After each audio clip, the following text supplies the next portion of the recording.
Hello everyone, welcome to Nayra study. अब आप सब कैसे हैं? आई होप कि आप सभी अच्छे होंगे और अपनी स्टडी को कंटिन्यू कर रहे होंगे। फ्रेंड्स, आज के वीडियो लेक्चर में जो आपका सब्जेक्ट शैक्षिक प्रबंधन एवं प्रशासन हो जाता है, इसके अति लघुत्तरीय टाइप क्वेश्चंस की सीरीज को कंटिन्यू करेंगे। सो वीडियो को बिल्कुल भी स्किप ना कीजिएगा और वीडियो को लास्ट तक जरूर देखिएगा। तो चलते हैं आज के सीरीज का फर्स्ट नंबर क्वेश्चन देख लेते हैं। क्वेश्चन हो जाता है आपका, ब्लॉक संसाधन केंद्र के अकादमिक कार्य बताइए। इसके अंतर्गत निम्न कार्य सम्मिलित हैं: विद्यालय भ्रमण एवं शैक्षिक अनुसमर्थन, विद्यालय का श्रेणीकरण जिसका आधार भौतिक वातावरण, शिक्षक एवं शिक्षण विधि तथा मूल्यांकन होता है, और बैठकों एवं गोष्ठियों का आयोजन, प्रतियोगिताओं का आयोजन ये हो जाते हैं। एनपीआरसी का क्या मतलब है?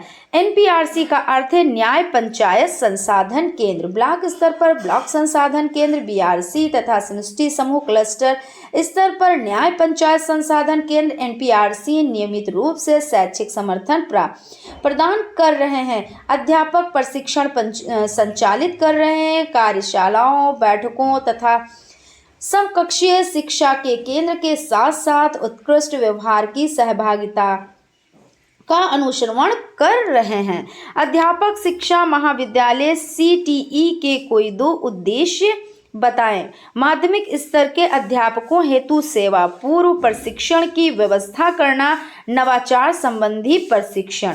सीमैट का पूर्ण रूप क्या है? राज्य शैक्षिक प्रबंधन एवं प्रशिक्षण संस्थान। राजकीय शारीरिक शिक्षा प्रशिक्षण महाविद्यालय कहाँ स्थित है? तो शारीरिक प्रशिक्षकों को तैयार करने के लिए इलाहाबाद और रामपुर में शिक्षा प्रशिक्षण महाविद्यालय कार्यरत है। प्रबंधन प्रक्रिया के अंग कौन कौन से हैं? नियोजन, संगठन, निर्देशन, मूल्यांकन, नियंत्रण, सामंजस्य आदि हो जाते हैं। विद्यालयी प्रबंधन के अंतर्गत कौन कौन से भौतिक संसाधन आते हैं? तो मुख्याध्यापक का कक्षा, स्कूल कार्यालय, कक्षाएं, स्टाफ रूम, ड्राइंग रूम, भूगोल कक्ष, विज्ञान कक्ष, शौचालय, खेल का मैदान, पुस्तकालय, छात्रावास आदि हो जाते हैं। मानवीय प्रबंधन के प्रमुख घटक बताएं। शिक्षक, बालक समुदाय। लर्निंग कॉर्नर से आप क्या समझते हैं? सीखने का कोना अर्थात जहां रहकर बालक शैक्षिक गतिविधियां सीखता है, वह विशेष स्थान जो शिक्षार्थी के सीखने में सहायता प्रदान करता है। लर्निंग कॉर्नर में समस्त सामग्री व्यवस्थित एवं क्रमानुसार रखी जाती है। यानी लर्निंग कॉर्नर से क्या मतलब होता है कि जहां बच्चा शैक्षिक गतिविधियों को सीखता है ना, जहां रहकर। कक्षा 2 में पढ़ाई जाने वाली पाठ्य पुस्तकों की संख्या तथा नाम लिखिए। इसमें 2 हो जाती है, लेकिन जो नाम चेंज हुआ है, अब देख लें, कहीं कहीं पर आपको मिल जाएगा गिन, तारा और किसलय। ठीक है ना, किसलय ये हो जाता है, और कहीं कहीं पर आपको कलरव और किसलय ये हो जाता है। ठीक है ना, ये नए नाम हो जाते हैं। बाकी गिनतारा, कलरव, रेनबो ये तो नाम है। पाठ्य पुस्तकों के विकास में किन किन बिंदुओं का विशेष रूप से ध्यान रखा जाता है? विषय सामग्री छात्रों के मानसिक स्तर के अनुकूल चित्र एवं उदाहरण आवश्यकता अनुसार होने चाहिए। सामान्य विद्यालय में कम से कम कौन कौन सी समय सारणी बनाई जाती है? तो कक्षा अनुसार, अध्यापकानुसार ये हो जाते हैं। बच्चों से प्रोजेक्ट कार्य कराने की उपयोगिता बताइए। बालक को आत्म प्रेरित कर कार्य के लिए प्रोत्साहित करना, बालकों में सृजनात्मकता का विकास करना। शैक्षिक भ्रमण का महत्व बताइए। भ्रमण के अभाव में शिक्षा बुनियादी अनुभव से दूर हो जाती है, इसलिए भूगोल, विज्ञान आदि में भ्रमण अत्यंत महत्वपूर्ण है। खेलकूद में बच्चों में किन पक्षों का विकास होता है? शारीरिक, मानसिक, चारित्रिक, सामाजिक, राष्ट्रीयता आदि हो जाते हैं। शिक्षकों से संबंधित पंजिकाओं के नाम लिखिए। अध्यापकों की उपस्थिति रजिस्टर, वेतन register, mid day meal register, सेवा पुस्तिका पत्र, व्यवहार रजिस्टर ये हो जाते हैं। वित्तीय अभिलेख कौन कौन से हैं? कैश बुक, शुल्क एकत्रीकरण रजिस्टर, वेतन भुगतान, रखरखाव, मिड डे मील। बीआरसी तथा एनपीआरसी में क्या अंतर है? बीआरसी ब्लॉक स्तर पर एवं एनपीआरसी न्याय पंचायत स्तर पर शैक्षिक गतिविधियां करते हैं। सार्वभौमिकरण का अर्थ स्पष्ट कीजिए। सार्वभौमिकरण यानी सब पढ़ें सब पढ़ें। सार्वभौमिकरण से तात्पर्य 6 से 14 वर्ष तक के सभी बालकों को शिक्षा उपलब्ध कराना है। सार्वभौमिकरण के अंतर्गत उत्तर प्रदेश के राज्य परियोजना कार्यालय का मुख्यालय कहाँ स्थित है? तो लखनऊ में।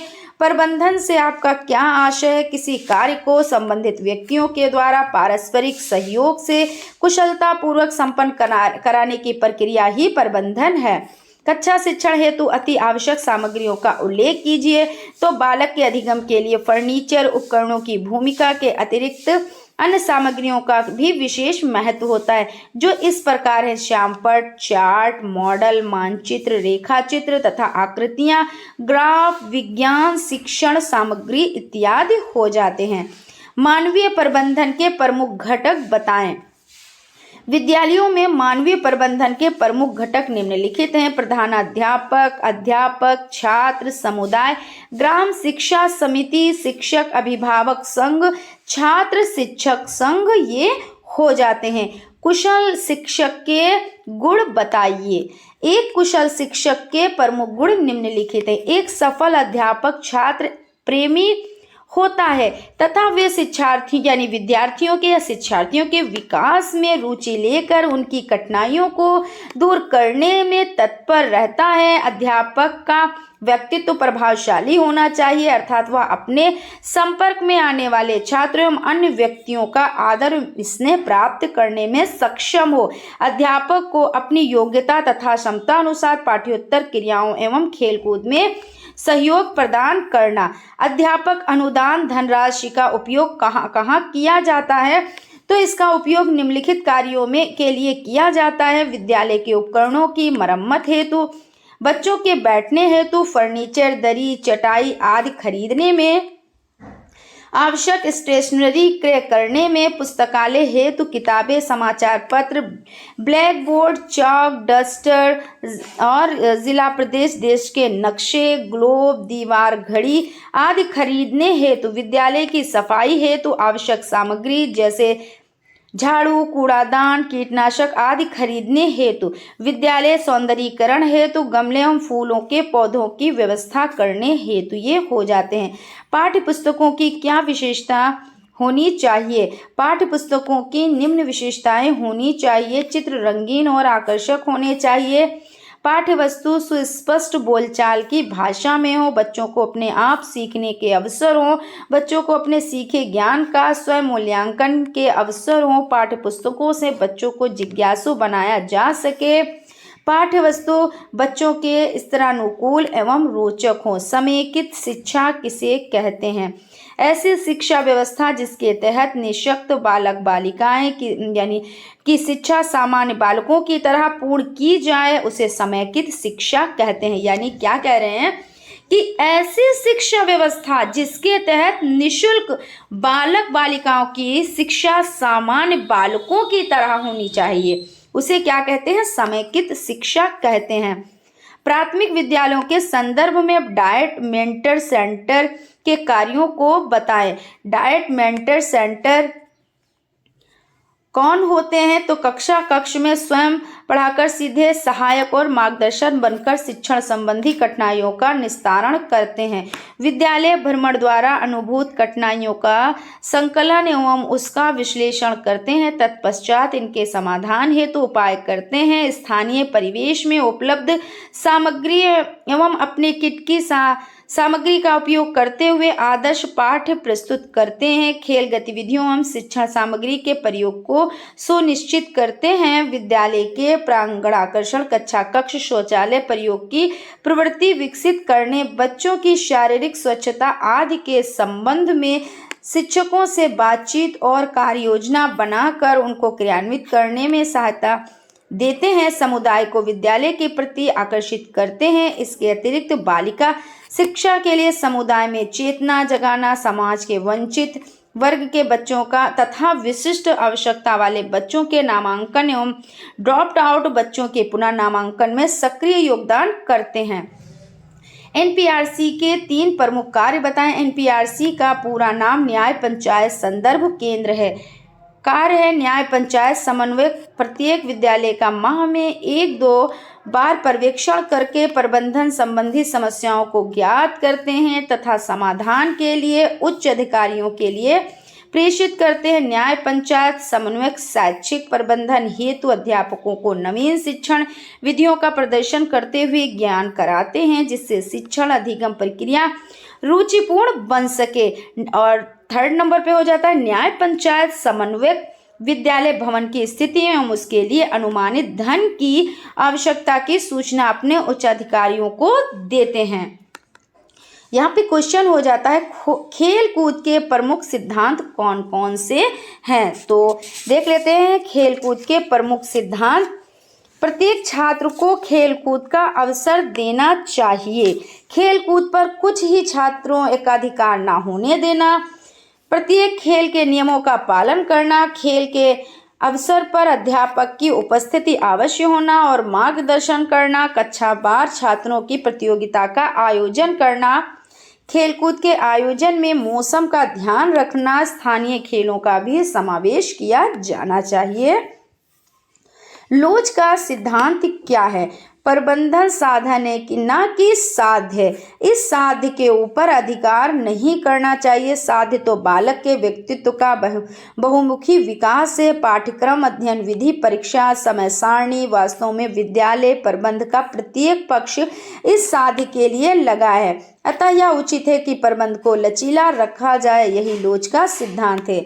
शाला कैलेंडर से क्या अभिप्राय है? यह विद्यालय सत्र के प्रारंभ होने से पूर्व ही तैयार कर लिया जाता है, जिसमें विद्यालयी अवकाश, मासिक, सत्रीय, अर्धवार्षिक व वार्षिक परीक्षाओं की तिथि, प्रवेश तिथि, विद्यालय चुनाव, वार्षिक समारोह, अभिभावक सम्मेलन आदि की संभावित तिथियां तय कर ली जाती हैं। अच्छे वाचनालय की 2 विशेषताएं लिखिए। वाचनालय का स्थान शांत, सुसज्जित तथा आरामदेह होना चाहिए। वाचनालय में प्रकाश एवं वायु संचरण की उचित व्यवस्था होनी चाहिए। पाठ सहगामी क्रियाकलापों के 4 उद्देश्य लिखिए। प्रमुख उद्देश्य शारीरिक विकास, संवेगात्मक विकास, राष्ट्रीयता की भावना का विकास, बौद्धिक विकास, सामाजिक विकास, सांस्कृतिक विकास, जनतांत्रिक भावना का विकास, बच्चों के व्यक्तित्व का सर्वांगीण विकास ये हो जाते हैं। प्रबंधन के प्रमुख घटकों का नाम उल्लेख कीजिए। प्रबंधन के प्रमुख घटक निम्नलिखित हैं। शिक्षा के विकास का लक्ष्य, नियोजन के कार्यक्रमों की व्यवस्था करना, प्रबंधन के कार्यों का आकलन करना। शिक्षक संदर्शिका के कोई 2 लाभ लिखिए। शिक्षक संदर्शिका के पाठ्य पुस्तक के प्रत्येक पृष्ठ की पाठ्य सहगामी को सम्मिलित किया गया है। इससे पढ़ाने में आसानी होती है। प्रत्येक पाठ को अंत में आपके लिए स्पेस बॉक्स दिया है, जिससे अध्यापक स्वयं नवीन विधियां लिखते हैं। प्रारंभ में सामान्य जानकारी शीर्षक के अंतर्गत विस्तार से शिक्षण युक्तियां, प्रयोग में अपनाई जाने वाली सावधानियां एवं स्वयं करके सीखने का अवसर मिलता है। जिला शिक्षा एवं प्रशिक्षण संस्थान की स्थापना का मुख्य उद्देश्य लिखिए। इसकी स्थापना का उद्देश्य संपूर्ण राष्ट्र के लिए एक समान शिक्षा की संकल्पना है। राष्ट्रीय शिक्षा नीति का मानना है कि शिक्षा का एक समान ढांचा हो तथा सभी के लिए शिक्षा तथा प्रगति के समान अवसर उपलब्ध हो तथा उपलब्धि स्तर में समानता लाने के लिए न्यूनतम अधिकतम स्तर का समावेश हो। सफल नेतृत्वकर्ता के 2 प्रमुख गुण लिखिए। नेतृत्वकर्ता के प्रमुख गुणों के में प्रथम है कार्यकर्ताओं के साथ एकरूपता की भावना। नेतृत्व के लिए यह आवश्यक है कि वह किन व्यक्तियों के साथ काम कर रहा है उनमें समरूपता स्थापित करे। दूसरा है कि समूह के सदस्यों की संतुष्टि। नेता जिस भी समूह के सदस्यों का नेतृत्व कर रहा है वह जितने संतुष्ट होंगे उतना ही उसका सफल नेतृत्व होगा। विद्यालय परिसर में पर्यावरण संरक्षण हेतु आप क्या कर सकते हैं? तो विद्यालय भवन व इसके आसपास वृक्ष लगाने चाहिए। 2nd नंबर पर हो जाता है खेल के मैदान हेतु चिकनी व पानी सूखने वाली मिट्टी का प्रयोग किया जाए। विद्यालय भवन के उद्यान में सामयिक फूल लगाए जाने चाहिए व उद्यान के चारों ओर कांटे वाले तार लगाने चाहिए। दीवारों तथा मुख्य भवन पर सफेदी की हुई हो। मुख्य मार्ग के दोनों ओर ईंटों की पंक्तियां हों जो सफेद रंग से पुती हों।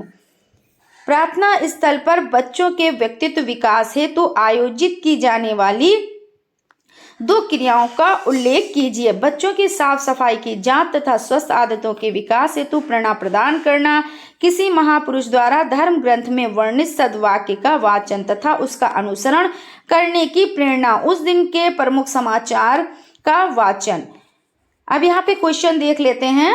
क्वेश्चन पर चलने से पहले फ्रेंड्स, अगर अभी तक आप लोगों ने चैनल को सब्सक्राइब नहीं किया है तो प्लीज सब्सक्राइब कर लें और बेल आइकन को भी जरूर प्रेस कर दें, जिससे कोई भी नोटिफिकेशन हो वो आप तक पहुंच सके। क्वेश्चन हो जाता है, किन्हीं 2 शिक्षण उपकरणों एवं शिक्षण में उनकी महत्ता का उल्लेख कीजिए। शैक्षिक उपकरण है श्यामपट्ट, चार्ट, मॉडल, मानचित्र, रेखाचित्र तथा आकृतियां और ग्राफ। ये सब क्या हो जाते हैं? ये उपकरण हो जाते हैं, यानी टीएलएम हो जाते हैं ना, टीचिंग लर्निंग मटेरियल। शिक्षण अधिगम सामग्री टीएलएम की सहायता से ज्ञान अधिक स्थायी होता है और बालकों में इनमें रुचि बनी रहती है। श्यामपट्ट का प्रयोग मुख्य बिंदु को लिखकर समझाया जाता है। गणित तथा विज्ञान की कक्षा बगैर ब्लैक बोर्ड के संभव नहीं है। दूरदर्शन पर बालक देखकर सुनकर उचित प्रकार से ज्ञान प्राप्त कर सकता है। जैसे आप लोग श्रव्य सामग्री, दृश्य सामग्री, श्रव्य दृश्य सामग्री के बारे में अच्छे से जानते हैं। हम लोग इस पे बहुत डिटेल में डिस्कस कर चुके हैं, लेकिन फिर से थोड़ी सी डिस्कस कर लेते हैं। जैसे आपकी जो श्रव्य सामग्री हो जाती है, श्रव्य यानी जो सुनकर जिससे हम शिक्षा प्राप्त करते हैं। जैसे आपका रेडियो हो जाता है तो क्या होता है, उसमें हम सुन रहे हैं और हमें शिक्षा मिल रही है, हम उसको देख नहीं सकते रेडियो पर, लेकिन और कुछ ऐसा होता है जिसको हम सिर्फ दृश्य यानी देख सकते हैं, उसमें सुनाई नहीं पड़ता। जैसे हम पुस्तकों से क्या करते हैं, ज्ञान प्राप्त करते हैं तो सिर्फ देखकर, ये आपकी क्या हो जाती है, दृश्य सामग्री हो जाती है।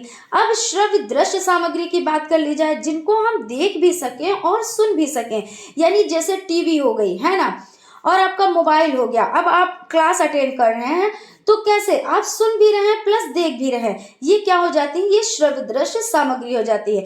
और ये टीएलएम में बहुत ही जरूरी होती है, क्योंकि इनसे बच्चों को क्या होता है, बहुत अच्छे से आप समझा भी सकते हैं, प्लस इसमें बच्चों का बड़ा मन भी लगता है ना। तो ये आपका हो जाता है। उसके बाद एनसीटीई का पूरा नाम बताएं। तो एनसीटीई का पूरा नाम हो जाता है राष्ट्रीय अध्यापक शिक्षा परिषद, यानी national council of teacher education. आप इसे याद करेंगे तो आपको अच्छे से याद हो जाएगा। एन फॉर नेशनल हो जाता है, सी फॉर काउंसिल हो जाता है, ऑफ और teacher education, E for education, T for teacher, है ना। तो और उसके बाद राष्ट्रीय अध्यापक शिक्षा परिषद। विद्यालय के मानव संसाधन कौन कौन से हैं, देख लेते हैं। किसी भी संसाधन अथवा विद्यालय में मानवीय संसाधन का प्रबंधन उस विद्यालय के प्रधानाध्यापक, शिक्षक, छात्र तथा अन्य कर्मचारीगण को ध्यान में रखकर ही किया जाता है, क्योंकि किसी भी विद्यालय को सुचारू रूप से चलाने के लिए इन सभी की महत्वपूर्ण भूमिका होती है। विद्यालयों में मानवीय संसाधन प्रबंधन के प्रमुख अंश या घटक निम्नलिखित हैं। प्रधानाध्यापक, अध्यापक, छात्र समुदाय, ग्राम शिक्षा समिति, शिक्षक अभिभावक संघ, छात्र शिक्षक संघ, ये हो जाते हैं। शिक्षक अभिभावक संघ का उद्देश्य बताएं। विद्यालय में गांव के सभी बच्चों के प्रवेश, विद्यालय के गांव में के पूरे समय उपस्थित रखने का संबंध, पढ़ाई जाने वाली विषय वस्तु की कठिनाई दूर करना, विद्यालय के भौतिक संसाधनों की कमी दूर करना, बच्चों में पास लेखन सामग्री की उपलब्धता करना और बच्चों की कमजोरी पहचानना तथा दूर करना। तो इस तरह से ये सब हो जाता है। फ्रेंड्स, आज के सेशन में इतना ही। यहाँ पर आप लोगों के अति लघुत्तरीय टाइप क्वेश्चंस की सीरीज कंप्लीट हो जाती है। नेक्स्ट क्लास में लघुत्तरीय टाइप क्वेश्चंस की सीरीज को कंटिन्यू करेंगे। सो फ्रेंड्स, आई होप आप लोगों को सेशन अच्छा लगा होगा। अगर सेशन अच्छा लगा है तो प्लीज़ एक लाइक ज़रूर करें, और अगर अभी तक आप लोगों ने चैनल को सब्सक्राइब नहीं किया है तो प्लीज़ सब्सक्राइब कर लें। Thank you.